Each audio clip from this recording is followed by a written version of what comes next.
let's move on to Full Gear. All right, so this is our first topic actually from the pay-per-view from this Saturday the 23rd, which is last night from as we speak right now.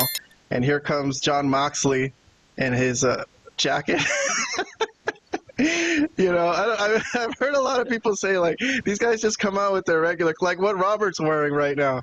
It would be like, that's how Moxley came out for his This match. is my hook gear. This is my hook gear. Yeah, and then Orange Cassidy in his, you know, spandex imitation jeans or whatever. Like, you look at these two superstars. So this is the world title match. The Death Riders angle has culminated in this for the moment. Here's Marina Shafir. She's got the world title belt in that briefcase, which they never took it out. I thought they were supposed to, like, take it out and show it to the people. Like, how am I supposed to believe it's in there? But anyways, I'm not going to talk about this match too much. The link to the whole thing is in the description below if you guys need to see it. Here's Moxley looking nervous. He was trying to sell that, you know, he's actually a little bit afraid of this Orange Cassidy match. But I'm skipping way into the match. And here's Orange Cassidy. He's got color. He got a lot of blood running down his face. And then here comes the Death Rider. So this is where the interference starts. And to me, that's where really, you know, the match starts. That's where I start paying attention, really. So the match was whatever. It was probably all right. But, all right, so the conglomeration come out to counteract Death Riders. And they have a fight. And Marina was going to attack Orange Cassidy from the back with the briefcase, and then Willow made the surprise appearance, which I think that got a big pop from the crowd. And then, so she canceled out Marina, and then Orange Cassidy did nail Moxley with the briefcase when the referee was distracted with something.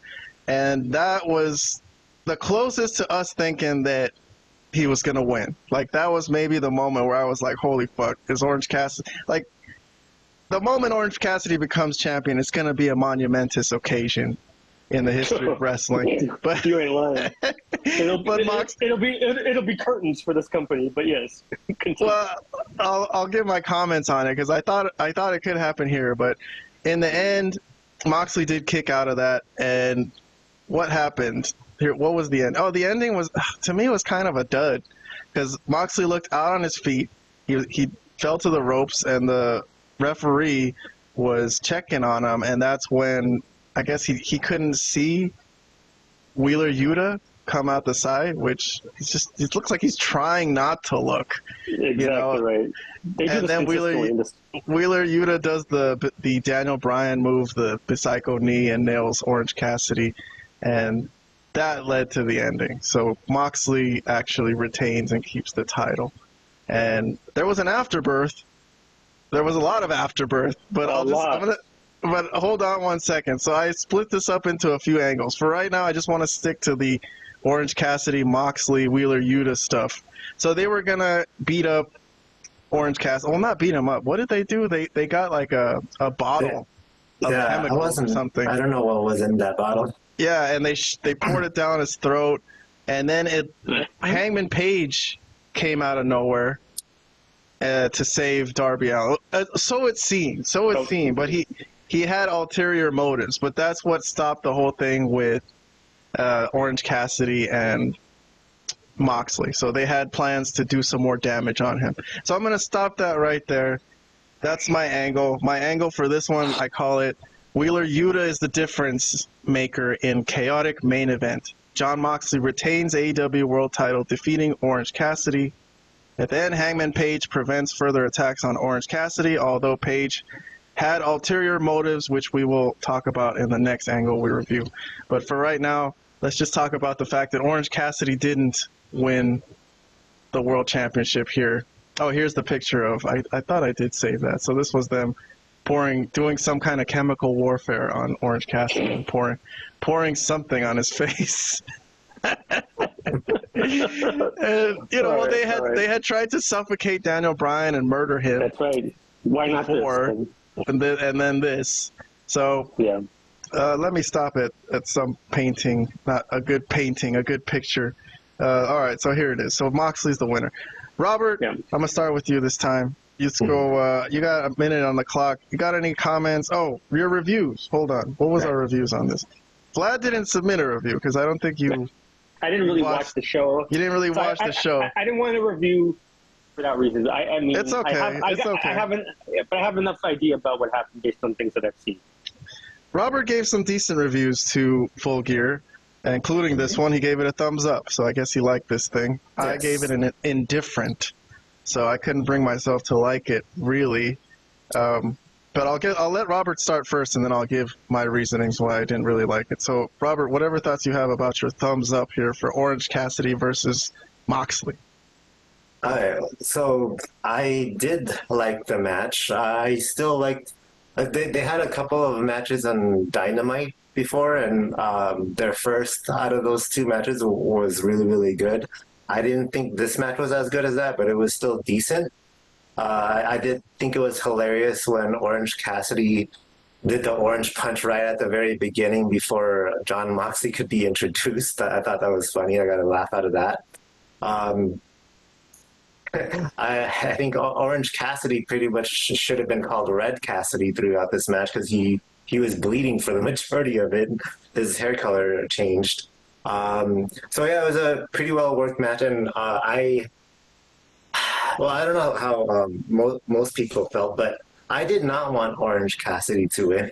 I wanted Jon Moxley to win because okay, at least for me, for me this whole idea of Orange Cassidy being a leader is kind of ridiculous.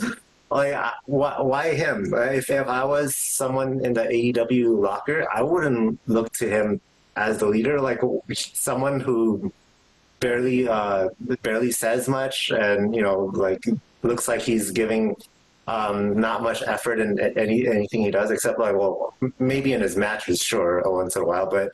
Like that's not someone I would gravitate to as a leader. So that whole idea of him, being the leader of the movement against the Death Riders and taking the power back from them, I just never rolled with it personally.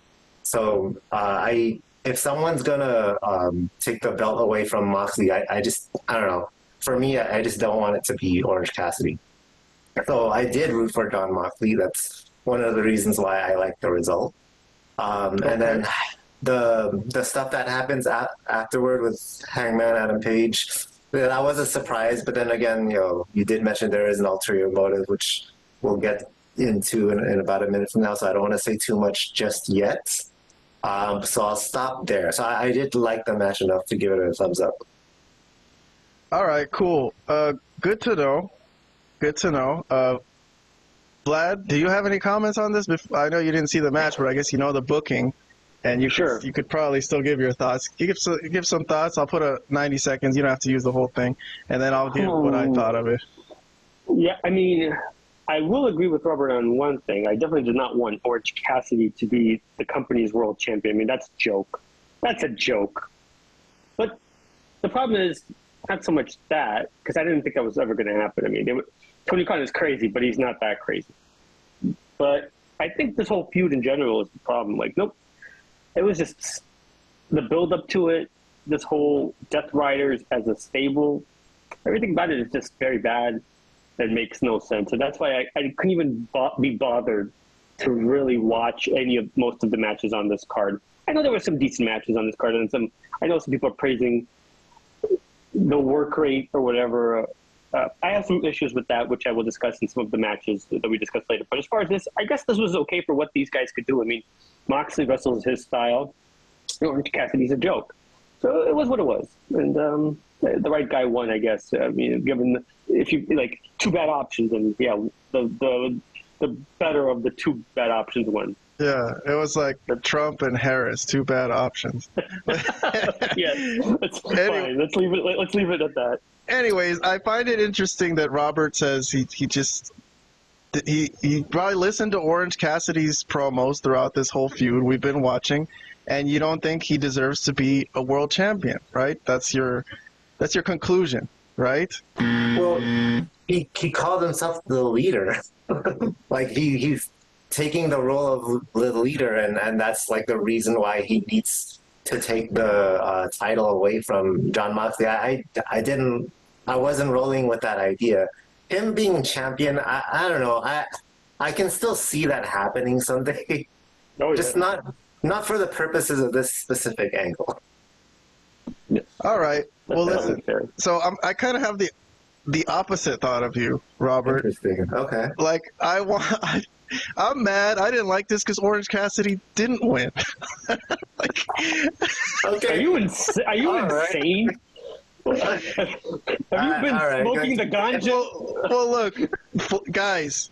This, whether you like Orange Cassidy or his promos or you think the gimmick's bad, this is gonna happen, guys. He is going to be AEW World Champion. They're building this. This is like the biggest long-term angle they've been building.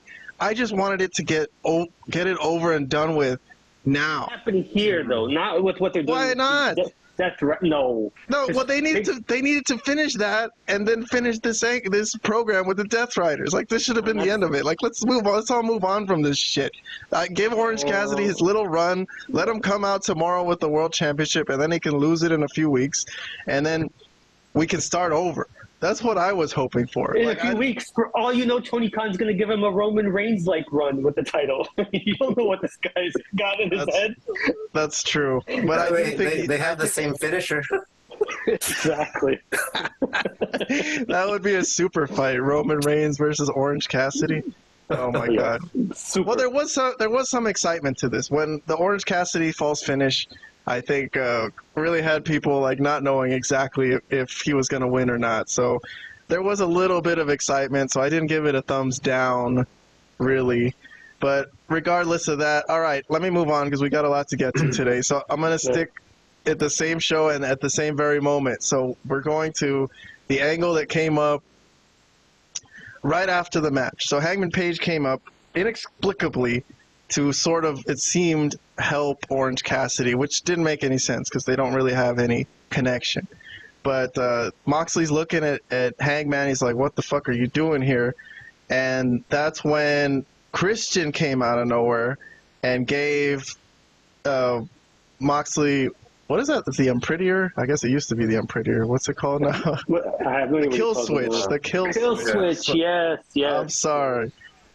So there you go. I mean, Christian has, much like Tiffany Stratton and Kazarian in TNA, he also has one of these contract things that he could call his shot and have a title match at any moment. And there's Jon Moxley and he's unconscious, and it's it's been set up perfectly by Hangman Page. And here's where Vlad, you didn't see this, but they did that stupid shit where they took forever. You know, he's got an unconscious champion there, and he's looking at Page. He's like, give me that thing. And Page finally hands it to him all slow, And this doesn't even do it justice of how slow it was. Like, I'm going kind of fast here. But yeah, and then Cage is like looking at it, and he's like, am I gonna do it? Am I gonna do it? Looking around, like, it's so stupid. I hate when they do this in any of these like Money in the Bank type of situations. And then obviously Switchblade Jay White had enough time to be like, fuck that, I'm not letting Christian become champion. And he came in and gave him the Switchblade, I guess, the kill switch and the Switchblade. Jesus Christ. Okay. So then there you go. Death Riders came in, they beat up Jay White, and they escaped with Jon Moxley. And this is still not the end of this. There's another angle that comes up, but I'm going to stop that right there. So I'm separating this into 3 angles, really, the end of the show. My head. But okay, so for this one, me and Robert submitted reviews. So Hangman Page appears to be in cahoots with Christian, sets Christian up perfectly to cash in world title contract against unconscious Jon Moxley, and then Jay White ruins Christian's chances. So both me and Robert, we gave this a half thumbs up. No pun intended, and Orange Cassidy, half thumbs up. But in our scale, that means we kind of liked it. So I guess it was something, right? It was something interesting. I wasn't expecting it. The whole cash-in thing. I thought for a second, it could happen. Just like the Orange Cassidy thing. I was like, is this going to happen? Is fucking Christian going to be champion? I was like, I was kind of happy about that. I was like, yes, I'm trying to get off this Death Riders thing. But anyways, okay. I'll start with Robert again. You don't have to use the whole clock or whatever, but Hangman Page, Christian, whatever you got to say about this attempted cash-in that failed. Yeah, so first off, props to the person that was holding up that sign, Christian doesn't pay child support. That's pretty hilarious. I mean, this wasn't horrible. It wasn't bad, but it's just the execution of it wasn't that great. Like what you mentioned, they took their sweet time with it, or when my eyes. Yeah, when Hangman Adam Page, he held on to that. Was it a contract or whatever? He held on to it for a while before finally giving it to Christian Cage, and then Christian Cage took his sweet time before trying to give it to the referee. I'm like, yeah, it was too much hesitation. So it's just the execution that I didn't really like about it. All right, Vlad, do you have any comments on this attempted cash-in that failed? I know you didn't see it really, but I showed you pretty much what happened. Yeah, and I saw this. I mean, I didn't see this specifically, but I got through the highlights of the show, and I got that this happened. Any comments? Let's see. I mean, I just think the whole thing was like very messy. There's so much happened at the end when I really unnecessary. Like they're trying to get this Moxley group over. But then these other heels are coming in with Hangman and Christian and they're going to take his title. But then they look like idiots because they're just like have their fingers up their ass. You know, what the hell are they doing? Do they have any interest of taking the belt, or are they just fucking around? It looked like they're just fucking around. Yeah. So that was ridiculous. And then, of course, my least favorite wrestler, maybe, as far as character goes, not his in-ring work, but just what's his name? Switchblade, or is that his name? What the hell is his name? Jay White. Jay White, who was maybe the worst promo in the business. Like I can't. So I was like, oh, this guy's involved. That means maybe he's the next one to feud with Moxley. I don't know. None of this is exciting at all. None of this is at all interesting to me. And all these people I just don't like. I mean, Christian's cool, but come on, the way he's been used lately. Anyways, yeah, I'll leave it at that. This was no good. No bueno, guys. All right, I guess a thumbs down from Vlad. All right, so I'm gonna. It would have been, yes. I'm gonna go to the last part of this, the last angle that they shot in this whole mess of an ending of Full Gear. This is right at the end, so this was the main event. So Moxley's trying to get away with Marina. Marina's trying to get him out of there, like the Secret Service, you know. It's like, come on, let's get out of here. And they're almost at their truck, you know, their pickup truck. They're really cool Ford F-150 that they drive, and out of nowhere a car just came out like 100 miles an hour and just smashed into their pickup truck. A car with like a skull, it looks like. So a nice car, had some good artwork on it, but it just got smashed. So I guess they paid and bought a car so that they could just smash it. And so there was a moment where these Death Riders are, you know, panicking, like, what the fuck, who the fuck is that? And they're like trying to figure out what to do. They beat up some random guy who was hanging out there. I don't know who the hell that was. And then they took, I guess supposedly that was his car. So they had to get in a car and leave. So they picked up a car and they just took it and took off. And that's when Darby Allin starts yelling at them, and then he fucks up their Ford F-150. So they got to get a new windshield for that shit. And that's the you gotta get a new car. You talking the car? Oh yeah, that's true. Well, it's probably totaled. You're right. After that crash. Okay. Fine. All right. Let me go to me and Robert's reviews then, since Vlad doesn't have one again. Full Gear. Darby Allin attempts vehicular manslaughter on Death Riders, but misses. Death Riders steal car to escape the arena. What am I at? I just want to correct one thing. Real quick. Is it vehicular manslaughter when there's nobody else in the car but him driving it? Is he trying to commit suicide at that point? Just driving head into a car at full force? Yeah, is he trying to kill himself? I didn't realize how badly he missed. Like, he didn't hit anybody. But okay. He hit the car, but they were nowhere near the car.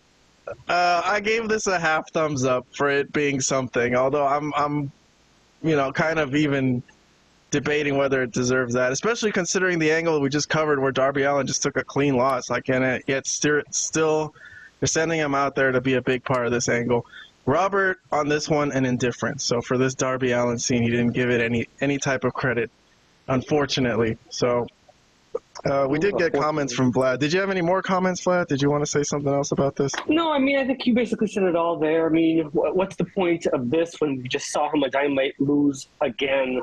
I mean, how can he be the guy fighting them off when he just loses every match to them? Next week, they're going to have him fight Maria Shafir, and he's going to get his ass kicked. I mean, are you kidding me at that point? Like, what is the point? It's going to make him a bigger underdog, so that when he wins, it's going to be incredible. I don't know. Well, first he has to lose to Wheeler, and then he has to lose to Maria. Oh, no, I forgot about the Bastard. He has to lose to the Bastard Pack as well. But, yeah, he has to lose to all of them, and then we'll see. All right, Robert, do you want to talk about this at all, or should we wrap this up with this whole Death Riders thing? It's your comment if you want. I'll just be real quick. Kind of the same thing I said about the previous segment, that, you know, the idea was fine, the execution not so much. The reason why I gave this one a 0 and the previous one at least a half thumbs up was at this point the ending started feeling overbooked. Like this was kind of just... I felt unnecessary. So I'm like, all right, can the show just end now? It just felt unnecessary. So that's why I didn't give this one. I didn't even give half a thumbs up. Yeah, I'm with you, man. I was trying to wrap up my night, and now I got to write more angles down for our show. So